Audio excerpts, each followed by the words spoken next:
வேலை இல்லாமல் 2 பேர் சுற்றிக்கிட்டு இருக்கிறாங்க. அங்கே பார்த்தீங்கன்னா ஆதித்ய தாக்கரே, ராஜ் தாக்கரே இவங்கெல்லாம் யாருங்க?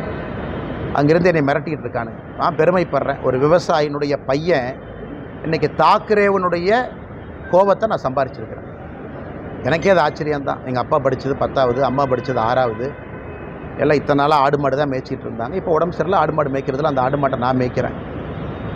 இன்றைக்கி தாக்கரே நேற்று கூட்டம் போட்டு ஆயிரக்கணக்கான நபர்களை போட்டு அந்த ராஜ் தாக்கரே, உத்தவ் தாக்கரே, ஆதித்ய தாக்கரே மேடை போட்டு என்னை அங்கேருந்து திட்டுறானுங்க. அந்தளவுக்கு நான் வளர்ந்துட்டேன்னா, அந்தளவுக்கு ஒரு விவசாயினுடைய பையன் இன்றைக்கி மும்பையில் அவனுக்கு கூட்டம் போட்டு திட்டுற அளவுக்கு நான் உயர்ந்துட்டேனான்னு தெரியல.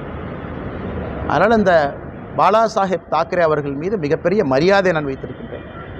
பாரதிய ஜனதா கட்சியில் நம்முடைய அலுவலகத்தில் நான் மாநில தலைவராக பணியாற்றிய பொழுது 2 பேர்த்தோட புகைப்படம் என்னுடைய இதில் இருக்குது. ஒன்று சத்ரபதி சிவாஜி அவர்கள், மற்றொன்று மகாகவி பாரதி அவர்கள், திருவள்ளுவர் எல்லாமே வச்சுருக்காங்க.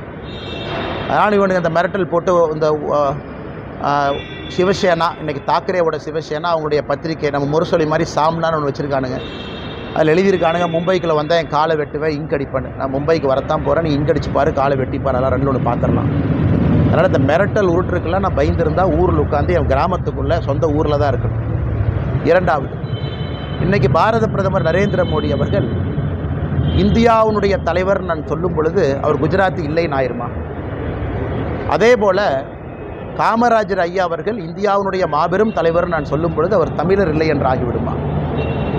இன்றைக்கி மும்பை உலகத்தினுடைய தலைநகரம் என்று சொல்லும் பொழுது அது மராட்டியர்களால் கட்டிய நகரம் இல்லைன்னு ஆயிருமா? அது மும்பை அங்கே இருக்கக்கூடிய மராட்டி சகோதர சகோதரர்களுடைய உழைப்பால் உயர்ந்த நகரம் இல்லைன்னு ஆயிருமா?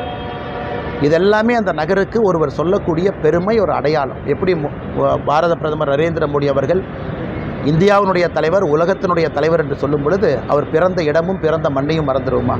முட்டாள்கள், அறிவில்லாதவர்.